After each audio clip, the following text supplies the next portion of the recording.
नमस्ते प्रणाम। मैं अनीता यादव के चैनल पे आप सबका स्वागत है। मेरे भाई बहन दर्शक लोग, आप सबके बीच एक बेटा विवाह गीत लेके उपस्थित हूँ। अच्छा लगा कमेंट में उसमें ज़रूर बताना, प्यार दुलार देना नहीं भूलना। मेरे भाई बहन अनीता यादव के चैनल पे आप सब सपोर्ट कीजिए, मेरी मेहनत का काबिलियत पूरी कर दीजिए। मैं अपने दिल का दर्द किसी से बता नहीं सकती, सबके बीच हंसती हैं मेरे भाई बहन। एक बार प्रेम बोल दो, हर हर महादेव, राधे राधे। मैं शिव गुरु की भक्त हूँ, उनकी अपनी जीवन का जो गंवा रही हूँ। आप सबके आगे मेरे परिवार हैं सब। यहीं पार यमुना हो, वहीं पार गंगा, बीचवा में बटई बालू रेत। यहीं पार यमुना हो, वहीं पार गंगा, बीचवा में बटई बालू रेत।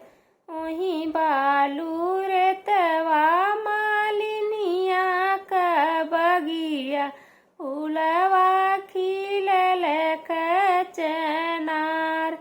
वहीं बालू रेतवा मालिनिया बसेरवा, बगिया बड़िया गुलेजर। घोड़वा चढ़न आवै दुलहे कवन राम, पहुँचे नदिया किनार।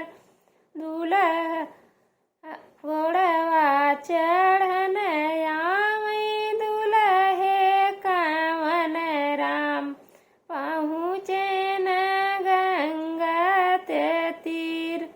यहीं पार यमुना बहै, वहीं पार गंगा, बीचवा में माली फूलवार। घोड़वा चढ़न गईले माली फूलवरिया, बानी देहले लवंग के डार।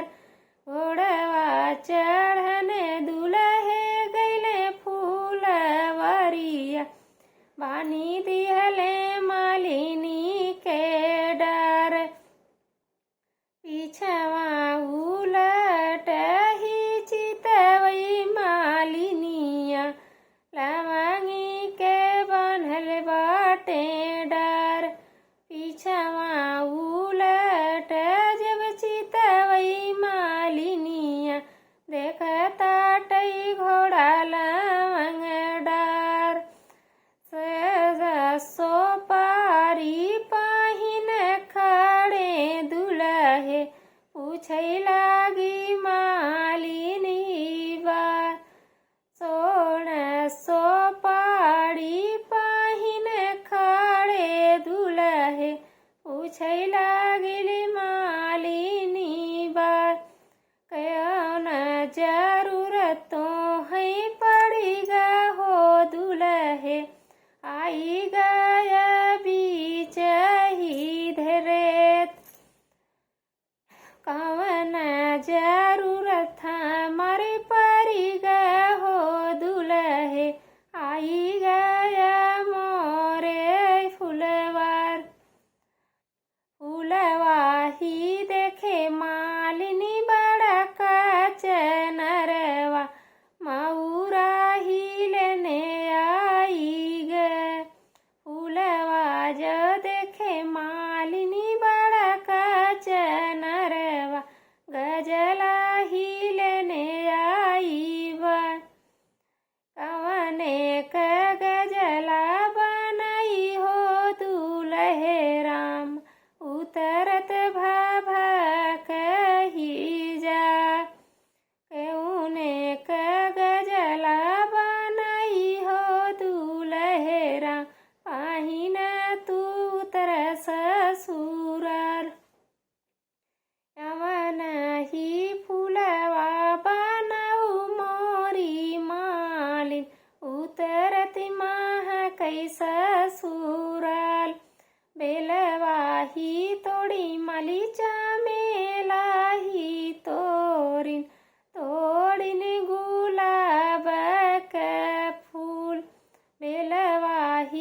चमेला गुलाब गुही हरवा दुलहे सोहाई ससुराल उहई हरवा पहिन चाले दुलहे उतरे न ससुर दुआर सब निहारे आरती से बराती सासु निहारे दामाद सब तो निहारे आरती से बरात सासु निहारे दामाद इतना महक गमकत बटयन कर हरवा काया गुहाले नहार एक ही वचन तोह से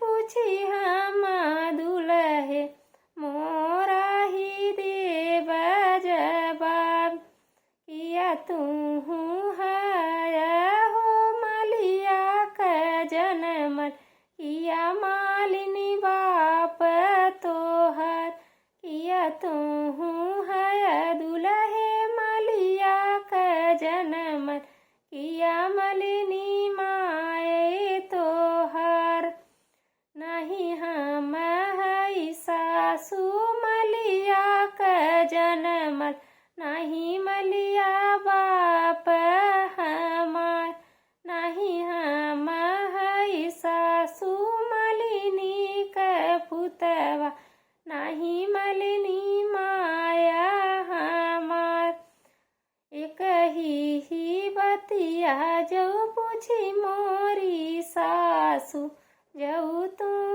दे तोर जवाब तोहरी ही धिया सासु मली सोनरा का जनमत किया सोनरा बाप लगै नहीं हमरी धरिया दुलहे सोनरा का जनमल नहीं लागई बाप ओन है मात पिता मिलके जन्मा दिए हैं साचा गढ़े ने भगवान इतनी वचन सुनी सासु कवन दे भागिन मुहवा छिपाई इतनी वचन सुनी सासु कवन दे भागिन मुहवा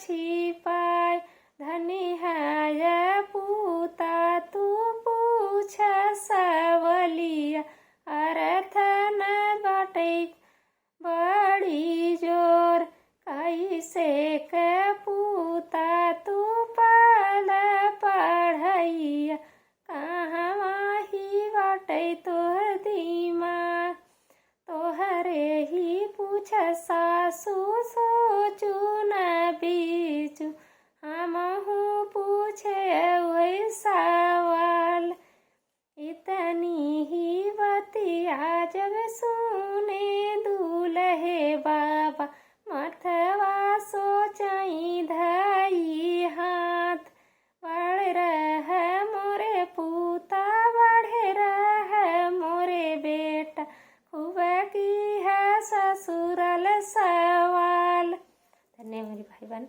बहुत लंबा वीडियो हो जाए इतना बहुत भारी है इतने प्रयास करते हैं।